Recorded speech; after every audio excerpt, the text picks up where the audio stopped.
जय हिंद मेरे प्यारे साथियों। तो आज का वीडियो सबसे बड़ा टॉपिक के ऊपर होने वाला है। बहुत ही मेहनत करके स्टूडेंट क्या करते हैं, सीबीटी एग्ज़ाम को क्लियर करते हैं हर एक फील्ड में जितने भी डिफेंस के हैं। और सीबीटी एग्ज़ाम कंडक्ट करने के बाद, रिजल्ट निकलने के बाद, पास करने के बाद वो लोग फिजिकल का तैयारी करते हैं, रनिंग का तैयारी करते हैं जीतोड़ मेहनत करके, ताकि रनिंग क्लियर हो सके और वो लोग डिफेंस में जॉब पक्का कर सके। लेकिन दोस्तों, बहुत सारे ऐसे स्टूडेंट हैं जो लोग तैयारी तो कर रहे हैं लेकिन उनका फिजिकल में जाकर सिलेक्शन नहीं होता है। आखिर माजरा क्या है, क्या गलती के वजह से सिलेक्शन नहीं होता है? ठीक इसी टॉपिक के ऊपर हम लोग बात करने वाले हैं। बहुत ऐसे टिप्स है जो मैं आप लोगों को बताने वाला हूं कि रनिंग कैसे करना चाहिए, क्या क्या लगेगा और किस तरीके से, किस ढंग से करना चाहिए, तभी जाकर आप लोगों का सिलेक्शन होगा। दूसरा जो मेन मुद्दा है आप लोगों का डाइट को लेकर, डाइट क्या मेंटेन करना है, साथ ही साथ खाना पीना क्या मेंटेन करना है, ताकि शरीर में आप लोगों का एनर्जी बना रहे और शरीर भी खराब ना हो। तो चलिए वीडियो को शुरू करते हैं, लेकिन उससे पहले चैनल पर नए तो चैनल को सब्सक्राइब करें, वीडियो को शेयर करें और अपने भाई को सपोर्ट करें। तो सबसे पहले हम लोग बात कर लेते हैं रिजल्ट को, जो कि आ चुका है और 96% रिजल्ट आ गया है। कुछ 2 से 3 या 4 एआरओ का रिजल्ट अभी बाकी है, जो कि आज या कल 2 दिन के अंदर में आप लोगों का अपडेट हो जाएगा। लगभग जितने भी एआरओ का रिजल्ट आया है, आशा करता हूं आप लोग चेक कर लिए होंगे और आप लोगों को पता चल गया होगा कि आप लोगों का फिजिकल के लिए सिलेक्शन हुआ है या नहीं हुआ है। अगर नहीं हुआ है तो डीमोटिवेट नहीं होना है, नेक्स्ट जॉब का अच्छे से तैयारी करें और इस बार आप लोगों को समझ में आ गया होगा कि मेरे अंदर क्या कमी है, तो उस कमी के ऊपर काम करें, उसको पूरा करें। और बाकी का जिनका सिलेक्शन हुआ है, दिल से ग्रेट सल्यूट है, बधाई है आप लोगों को। अच्छे से अब फिजिकल में जुट जाइए तैयारी करने के लिए। तो पहला टॉपिक जो आप लोगों का फिजिकल, क्या क्या आप लोग गलती करते हैं, क्या क्या आप लोग भूल करते हैं, जो आप लोगों का पहला टिप्स है वो है रनिंग किट। रनिंग किट का मतलब यही होता है कि बहुत सारे स्टूडेंट क्या करते हैं, बस सोकर उठते हैं, शरीर को उठाते हैं और सीधे फील्ड में पहुंचते हैं, अंधाधुंध दौड़ना चालू कर देते हैं।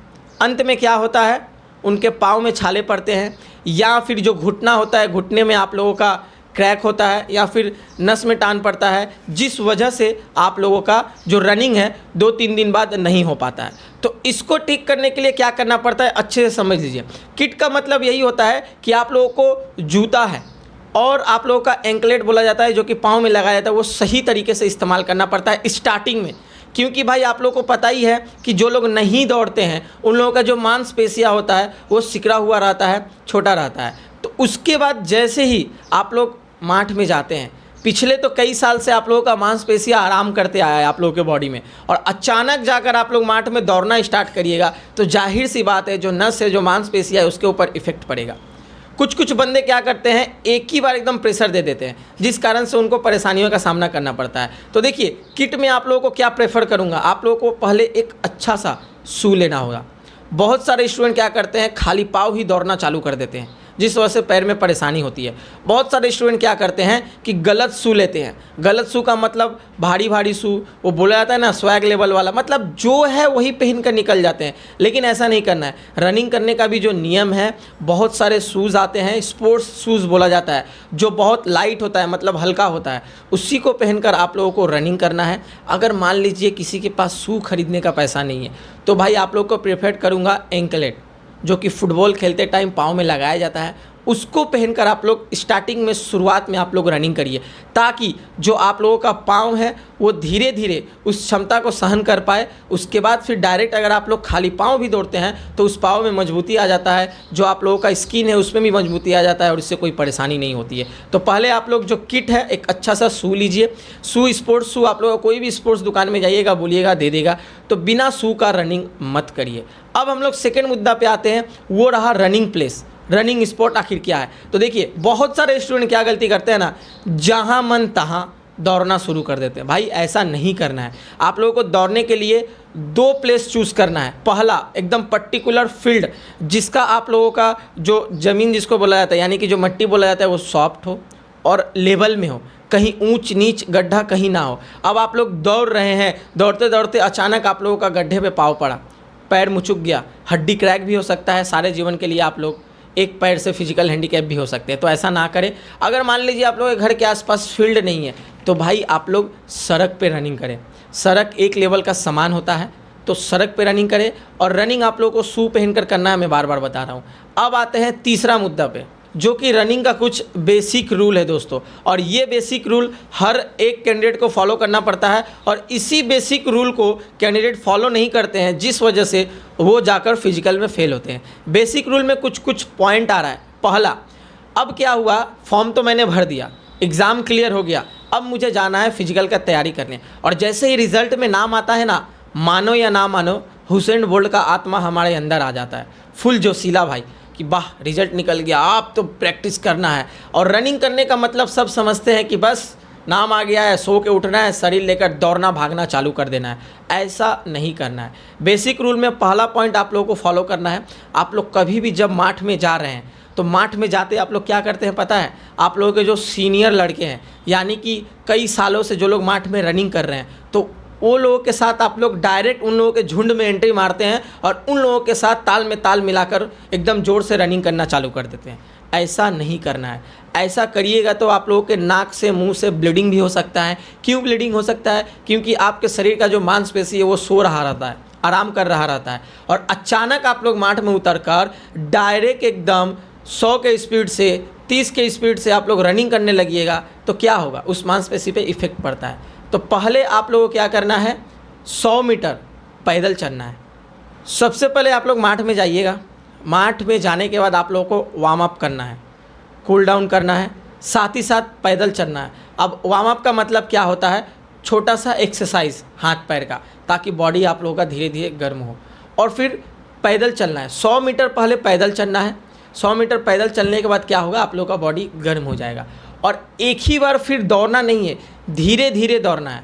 तो 2 से 4 दिन या 7 दिन तक आप लोगों को 100 मीटर धीरे धीरे दौड़ना है, 100 मीटर पैदल चलना है। अब जो लोग तेज़ से रनिंग कर रहे हैं भाई, वो लोग भी स्टार्टिंग में यही किए हैं, दम बनाए हैं, तब जाके आज ज़ोर से दौड़ रहे हैं। उन लोगों के साथ कभी भी आप लोगों को ताल मिलाकर नहीं चलना है। कम से कम 10 दिन तक आप लोगों को यही करना है। माठ में जाते ही वार्म अप करिए, 100 से 200 मीटर पैदल चलिए, उसके बाद 100 से 200 मीटर जॉगिंग जिसको बोला जाता है ना, धीरे धीरे दौड़ना, वैसे दौड़ना है। फिर धीरे धीरे धीरे धीरे दम बनाना है। तब जाकर क्या होगा? आप लोगों का मांसपेशी पे इफेक्ट नहीं पड़ेगा और सही से दौड़ पाइएगा। बहुत सारे स्टूडेंट क्या करते हैं कि इतना कुछ करने के बाद जब दौड़ना चालू करते हैं ना, दूसरों को देखते हैं कि वो लोग भाई एक ही बार में 1600 मीटर कंप्लीट करें, मतलब एक ही दम में 1600 मीटर मार रहे हैं, और 20 मिनट 22 मिनट 24 मिनट में आप लोगों का 1600 मीटर निकाल दे रहे हैं। तो उन लोगों को नहीं देखना है। अब आप लोग स्टार्टिंग में ही सोचिएगा वो लोग 1600 मीटर एक दम में मार दे रहा है तो मैं भी मारूंगा, तो पता है क्या होगा? सीधे नाक से ब्लीडिंग निकल जाएगा। तो पहले क्या करना है? 200 मीटर, 500 मीटर, 600 मीटर, 800 मीटर, ऐसे धीरे धीरे करके स्टेप बनाना है। अब इसके बाद जो टिप्स आ रहा है, रेस्ट, ये रहा सबसे बड़ा मुद्दा, रेस्ट। अगर आप लोगों के बॉडी को रेस्ट नहीं मिलता तो आप लोगों का बॉडी कभी भी स्टेमिना, मतलब बॉडी में स्टेमिना कभी भी नहीं बढ़ेगा। बहुत सारे बंदे सोचते हैं ना कि मैं दिन रात दौड़ूंगा, दिन रात, सुबह उठ के दौड़ा, दोपहर गया, खा पी के सो के फिर शाम को दौड़ा। ऐसा नहीं करना है। माठ में आप लोगों का 2 टाइम अगर टाइम देना है तो 2 टाइम ही दीजिए, लिमिटेड समय का टाइम दीजिए। एक ही बार 5 घंटा 6 घंटा कभी नहीं। सुबह में 2 घंटा इनफ है दोस्तों। अगर आप लोग 2 घंटा रनिंग करते हैं और बाकी के 1-2 घंटा एक्सरसाइज करते हैं, इनफ है। शाम में भी 2 घंटा रनिंग इनफ है। और कम से कम 7 घंटे का नींद बहुत ज़रूरी है। रात को 11 बजे तक सो जाना है। सुबह आप लोग जो 4 बजे उठते हैं, 5 बजे उठते हैं, परफेक्ट है। इसके बाद मोस्ट इम्पॉर्टेंट हम लोग बात करते हैं डाइट के ऊपर, जो कि हर एक बंदा यही गलती करता है। वो लोग तो दूसरों को देखकर तो अंधाधुंध दौड़ने लगता है, लेकिन हार्डवर्क के साथ बोला जाता है ना, स्मार्ट वर्क भी करना पड़ता है। सिर्फ दौड़ने से नहीं होगा, आप लोगों को खाना पीना भी मेंटेन करना होगा, और खाना पीना में बहुत ऐसे चीज़ है जो परहेज करना होगा, तभी जाके स्टेमिना बनेगा, तभी जाके शरीर में शक्ति आएगी। अब वो क्या परहेज करना है पहले वो बता देता हूँ। सबसे पहले आप लोगों को एकदम मुँह फेर देना है। फास्ट फूड जो है, ज़्यादा तेल वाला सामान नहीं खाना है। जितने भी फास्ट फूड है ज़्यादा तेल वाला, सबसे मतलब शरीर खराब करने का जड़ होता है वही तेल। तेल में फ़ैट ज़्यादा रहता है, वो खाइएगा, शरीर में फ़ैट जमेगा, स्टेमिना कम होगा। तो भाई फास्ट फूड एकदम नहीं खाना है। बाकी का खाना क्या है, चलिए उसके ऊपर बात कर लेते हैं। खाने का जो मतलब लिस्ट है वो मैं यहाँ पर लिख के रखा हूँ, आप लोगों को बता दे रहा हूँ। देखिए, खाने में चावल नॉर्मली खाना ही है, रोटी जो है नॉर्मली खाना ही है। अब देखिए इसके साथ और क्या क्या आप लोग सेवन कर सकते हैं। चना सुबह में उठकर जो खाया जाता है, सोयाबीन हो गया, दूध हो गया, मूंग हो गया, मूंग का दाल होता है जो, मूंग हो गया, अंडा हो गया, चिकन तो मटन, चिकन मटन खा ही सकते हैं। मटन जो है बहुत कम, ना के बराबर। मटन में दोस्तों प्रेशर बढ़ाने वाले मात्रा ज़्यादा होता है उस मटन के मांस में।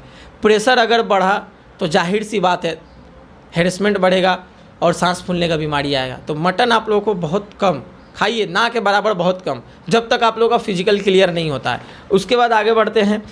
दालिया आता है, ओट्स आता है, शकरकंद आता है, दही है, दूध है। फल में सभी प्रकार का फल बिंदास खा सकते हैं। अगर सभी प्रकार का फल नहीं खा रहे हैं तो मैं कुछ फल आप लोगों को बता रहा हूँ। अंजीर हो गया, शकरकंद हो गया। हाँ, तो अभी मैं जो 2 चीज़ आप लोगों को प्रेफर कर रहा हूँ, बहुत सारे स्टूडेंट सोचेंगे कि ये गलत है, साइड इफ़ेक्ट होगा। आप लोगों को बता दूँ, प्योर आयुर्वेदिक ये दवा है और प्योर एकदम नेचुरली है, मतलब सीधे सीधे पेड़ से तोड़ना है, खाना है। अब जाहिर सी बात है पेड़ मिलेगा नहीं, क्योंकि बहुत ही कॉस्टली और बहुत ही कीमती पेड़ है। तो पेड़ तो आप लोगों का मिलने वाला है नहीं, तो दुकान में ही मिलेगा, तो दुकान से ख़रीद के खाना है। ये सब चीज़ सीधे पेड़ से टूटता है और सेल होता है, कोई केमिकल नहीं, कुछ नहीं, तो साइड इफ़ेक्ट होने वाला है नहीं। चलिए बात कर लेते हैं मैं किसके ऊपर बात कर रहा हूँ। आप लोगों को क्या करना है, अश्वगंधा, जो कि आयुर्वेद में और शरीर का स्टेमिना, शरीर का स्ट्रेंथ, शरीर में जो भी वायरस है इन सारों को मारने का और स्ट्रेंथ स्टेमिना बढ़ाने का बहुत रामबाण इलाज है।